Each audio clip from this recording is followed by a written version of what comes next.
दोस्तों, पेट्रोल और डीजल आज दुनिया भर की जरूरत है, क्योंकि छोटी सी बाइक से लेकर हवाई जहाज तक समुद्र से निकले इसी तरह के तेलों से चलते हैं। लेकिन दोस्तों, क्या कभी आपने सोचा है कि आखिर इनको समुद्र में खोजा कैसे जाता है, निकाला कैसे जाता है और इनको बनाते कैसे हैं? कैसे आखिर ये समुद्र से निकाले जाने के बाद शहर शहर रोड रोड पर स्थित पेट्रोल पंपों तक पहुंचता है? आपके इन्हीं सवालों के जवाब मिलेंगे दोस्तों आज की इस वीडियो में, तो बने रहिए हमारे संग अंत तक। दोस्तों, आज हर घर में 4 व्हीलर या 2 व्हीलर वाहन होता ही है, क्योंकि ये हमारे रोजमर्रा के जीवन को काफी आसान बना देता है, जिनका इस्तेमाल घर से कुछ दूर जाने से लेकर शहर में कहीं जाने तक और एक शहर से दूसरे शहर तक जाने के लिए भी किया जाता है। इसके अलावा लोग बसों से, टेम्पुओं से और दूसरे वाहनों का इस्तेमाल भी आवागमन के लिए करते हैं। वहीं रोजमर्रा की सैकड़ों जरूरी चीजों जैसे फलों, सब्जियों, दूध, कपड़ों, फर्नीचर और दूसरी बहुत सी जरूरी चीजों का ट्रांसपोर्टेशन व्हीकल्स के जरिए ही किया जाता है। और इन सब छोटे व्हीकल से लेकर भारी भरकम ट्रकों, टैंकरों और कंटेनर के लिए पेट्रोल या डीजल का ही इस्तेमाल किया जाता है, वरना इनके बिना दोस्तों किसी भी व्हीकल का इस्तेमाल नहीं किया जा सकता है। हाँ, वो बात अलग है, आजकल इलेक्ट्रिक भी आ रहे हैं, लेकिन उसे पूरी तरह से जमने में समय लगेगा। इसलिए पेट्रोल और डीजल की जरूरत सारी दुनिया को है दोस्तों, लेकिन इसके लिए जो रिसोर्सेज है वो बहुत सीमित है। वे रिसोर्सेज वगैरह से पहले सबसे पहले सवाल उठता है कि आखिर ये पेट्रोल डीजल असल में होते क्या है, और समुद्र से निकालने से पहले आखिर ये समुद्र में बनते कैसे हैं? जैसा कि आप जानते हैं, लाखों साल पहले शैवाल और समुद्री पौधे उथले समुद्रों में हुआ करते थे, जिसके बाद गहरे समुद्र में दफन हो गए। जैसे कि आप जानते हैं कि समुद्र की गहराइयों में काफी हाई प्रेशर होता है, वहीं दूसरी तरफ जमीन के अंदर का टेम्परेचर भी काफी हाई होता है, जिसके चलते लाखों सालों तक समुद्र की गहराई चट्टानों में दबे होने की वजह से इनके अवशेष जीवाश्म ईंधन के रूप में बदल गए। कोयला, पेट्रोल गैस और पेट्रोलियम, ये सभी जीवाश्म ईंधन है। चलिए आपको क्लियर करता हूँ कि पेट्रोलियम क्या है।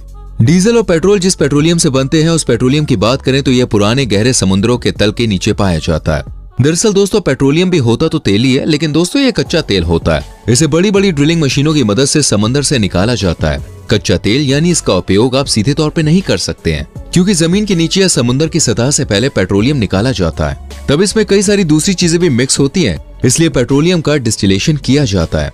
इसके बाद इसमें मौजूद सभी चीजों को अलग अलग किया जाता है, और इस पूरे प्रोसेस में पेट्रोल, डीजल, केरोसिन वगैरह वगैरह हासिल होते हैं। क्योंकि पेट्रोलियम समुद्र के नीचे से निकाला जाता है और पेट्रोल और डीजल इससे ही बनते हैं, इसलिए लोगों द्वारा आम भाषा में कहा जाता है कि पेट्रोल और डीजल जमीन से निकलते हैं। वैसे डीजल बनने का प्रोसेस भी दोस्तों ऐसा ही है। डीजल भी पेट्रोलियम से ही बनाया जाता है। इसके लिए पेट्रोलियम को जब रिफाइनरी में प्रोसेस किया जाता है, तब इसमें से कई सारी दूसरी चीजें निकलती हैं। इन्हीं में डीजल भी होता है, जिसे प्रोसेस के जरिए अलग कर लिया जाता है। इसे जलाने पर हमें ऊर्जा मिलती है। पेट्रोलियम को खनिज तेल भी कहते हैं। इसके अलावा जानकारी के लिए मैं आपको बता दूं, पेट्रोलियम को क्रूड ऑयल या कच्चा तेल भी कहा जाता है। इसी पेट्रोलियम से पेट्रोल, डीजल और केरोसिन जैसी दूसरी कई सारी चीजें हासिल होती हैं। दोस्तों, पेट्रोलियम जमीन के नीचे भी मिल सकता है और समुद्र के तल के नीचे भी मिल सकता है, लेकिन समस्या इसके बारे में यह है कि यह हर जगह नहीं मिलता। कुछ खास जगहों पर ही इसके मिलने की संभावना ज्यादा होती है, जिसके बारे में हम आगे जानेंगे। आमतौर पर दोस्तों ये काला या गहरा भूरा होता है, लेकिन पीला, लाल, भूरा या हरे रंग का भी हो सकता है। ऐसा इसमें कुछ सल्फर जैसे केमिकल डिफरेंसेस की वजह से होता है। वहीं पेट्रोलियम का उपयोग गैसोलीन बनाने में किया जाता है, फिर इसे प्रोसेस करके टायर, रेफ्रिजरेटर और लाइफ जैकेट जैसी सैकड़ों चीजों में उपयोग में लाया जाता है। जैसे कि दोस्तों हमने आपको बताया कि पेट्रोलियम हर जगह नहीं पाया जाता है, इसलिए इसकी महंगी कीमत को सोचते हुए ऐसे सपने मत पालिए कि आपके घर की खुदाई में सोने चांदी की अशर्फियों की तरह पेट्रोल या डीजल भी निकल आएगा, क्योंकि ये कुछ खास जगहों पर ही निकलता है। ये दुनिया भर के पेट्रोलियम का बड़ा हिस्सा कुछ देशों में ही मिलता है, जो कि पेट्रोलियम के उत्पादक देश कहे जाते हैं, जैसे संयुक्त अरब अमीरात, कनाडा, कुवैत, चीन, ब्राजील, रूस, सऊदी अरब, अमेरिका, इराक और ईरान। बल्कि दोस्तों इराक, ईरान, सऊदी अरब और कुवैत जैसे देशों की तो पूरी की पूरी इकोनॉमी ही तेल पर डिपेंड करती है। आइए अब आपको बताते हैं कैसे निकलता है कच्चा तेल। कच्चा तेल निकालने से सबसे पहले दोस्तों उस जगह की खोज की जाती है जहां से तेल निकल सकता है। इसके बाद समुद्र के नीचे से पेट्रोलियम निकालने के लिए फॉसिल फ्यूल रेडिएटर मशीन का इस्तेमाल करते हैं। इस मशीन को उस जगह तक ले जाया जाता है जहां से कच्चा तेल निकालना होता है।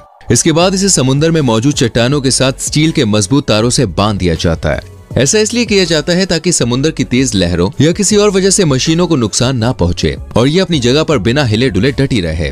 ऐसा करना इसलिए भी जरूरी होता है क्योंकि दोस्तों इसके बाद विशाल ड्रिलिंग या बोरिंग मशीनों का इस्तेमाल किया जाता है, जिनके जरिए समुद्र के तल में छेद किया जाता है, और ये ड्रिलिंग तब तक की जाती है जब तक कि पेट्रोलियम मिल नहीं जाता। इसके बाद जब पेट्रोलियम मिल जाता है तब किए गए छेद में पाइप डाल दिए जाते हैं, जिनकी मदद से पेट्रोलियम यानी कि कच्चा तेल निकाल लिया जाता है। जैसे कि हमने आपको बताया, समुद्र और धरती दोनों जगहों से पेट्रोलियम निकाला जा सकता है। इसलिए आपको बता दें कि जमीन में तेल पाए जाने की कंडीशन में भी इसी तकनीक का इस्तेमाल किया जाता है। इसके बाद जब जमीन से पेट्रोलियम निकाल लिया जाता है, फिर इसमें से डीजल और पेट्रोल निकालने के लिए इसे रिफाइनरी में भेजा जाता है और इसका डिस्टिलेशन किया जाता है। डिस्टिलेशन करके पेट्रोलियम में से पेट्रोल और डीजल को अलग अलग कर दिया जाता है। यहाँ ये भी जान लें कि डिस्टिलेशन आखिर होता क्या है दोस्तों। आपको बता दें कि कच्चे तेल के लंबे मॉलिक्यूल्स की चेन को पेट्रोलियम रिफाइनरी के जरिए पेट्रोल और डीजल जैसे रिफाइंड ईंधन की छोटी सी चेन के रूप में अलग किया जाता है। इसी प्रोसेस को आंशिक असवन यानी कि फ्रैक्शनल डिस्टिलेशन कहा जाता है। पेट्रोलियम का डिस्टिलेशन करने के लिए पहले इसे बड़े बड़े कॉलम में भर लिया जाता है और इस कॉलम में अलग अलग चेंबर होते हैं जिनमें अलग अलग चीजों को इकट्ठा किया जाता है ताकि कोई भी चीज आपस में मिक्स ना हो पाए। पूरी यूनिट की बात करें तो एक यूनिट में 2 लाख बैरल कच्चे तेल को होल्ड किया जा सकता है। वहीं कॉलम की बात करें तो एक कॉलम की लंबाई लगभग 150 फीट यानी कि 46 मीटर्स होती है। इसके बाद इसे गर्म किया जाता है। इसे 400 डिग्री सेल्सियस तापमान तक गर्म किया जाता है। इसके बाद सभी मॉलिक्यूल्स भाप के रूप में तब्दील हो जाते हैं। फिर अलग अलग चीजों का डिस्टिलेशन हो जाता है यानी कि उनकी भाप निकलनी शुरू हो जाती है। इस प्रोसेस में जिसका बॉइलिंग पॉइंट कम होता है, जाहिर है उसकी भाप पहले निकलती है। जैसे पेट्रोल का बॉइलिंग पॉइंट कम होता है इसलिए पेट्रोल की भाप पहले निकलती है। इसके बाद इन्हें अलग अलग चेंबर्स में इकट्ठा कर लिया जाता है। इस प्रोसेस को दोस्तों फ्रैक्शनल डिस्टिलेशन कहते हैं। अलग अलग चेंबर्स में इकट्ठा हुई अलग अलग चीजों को अलग अलग टैंक में भर लिया जाता है और पंप पर भेज दिया जाता है। इस तरह हमें पेट्रोल, डीजल और केरोसिन वगैरह मिल जाते हैं। मैं आपको बता दूं, प्राकृतिक गैस से पेट्रोल या गैसोलीन और मिट्टी के तेल ये भी कॉलम्स के ऊपरी भाग में निकलते हैं। डीजल मध्य भाग में और भारी यौगिक जिनका इस्तेमाल प्लास्टिक और ल्यूब्रिकेंट्स बनाने में किया जाता है उनको टावर के निचले भाग से प्राप्त किया जाता है। आपको बता दें, ऑयल रिफाइनिंग में प्रोसेस के बाद औसतन 160 लीटर यानी कि एक बैरल कच्चे तेल से करीब 72 लीटर पेट्रोल हासिल होता है। ये भी जान लीजिए कि ये क्वांटिटी कच्चे तेल के प्रकार और इसमें मौजूद दूसरे कंपाउंड्स को अलग किए जाने पर निर्भर करती है। इसके अलावा पेट्रोल में कुछ दूसरे केमिकल्स को भी डाला जाता है। पेट्रोल में ऑक्सीजन बढ़ाने वाले यानी कि ऑक्सीजनेटिंग केमिकल्स भी डाले जा सकते हैं जिससे ज्वलनशीलता बढ़ती है, जैसे कि एथेनॉल, MTBE या ETBE। वहीं पेट्रोल के बाद सबसे ज्यादा इस्तेमाल होने वाले डीजल की बात करें तो डीजल के इस्तेमाल के लिए ये तो आप जानते हैं कि डीजल इंजन अलग से होते हैं जिनमें डीजल का इस्तेमाल किया जाता है। आपको बता दें, ये तो डीजल पेट्रोल के मुकाबले सबसे सस्ता पड़ता है, लेकिन ये पेट्रोल से ज्यादा एयर पोल्यूशन करता है क्योंकि इसके जलने पर दोस्तों कई खतरनाक गैसेस निकलती है जैसे सल्फर डाइऑक्साइड। इसलिए डीजल के अब दूसरे ऑप्शंस विकसित हो रहे हैं और लोगों द्वारा अपनाए भी जा रहे हैं, जैसे बायोडीजल, BTL यानी कि बायोमास टू लिक्विड और GTL यानी कि गैस टू लिक्विड। मैं उम्मीद करता हूं कि आपको अभी तक बताई गई सारी जानकारी क्लियर हो गई होगी। वीडियो अच्छी लगी हो तो लाइक और शेयर भी करना दोस्तों। आपसे मिलेंगे अगली वीडियो में, लेकिन उसको देखने के लिए आपको क्या करना है एग्जैक्टली चैनल को सब्सक्राइब करके बेल आइकॉन प्रेस करना है। So please do it. मिलते हैं अगली वीडियो में। Till then bye bye, take care.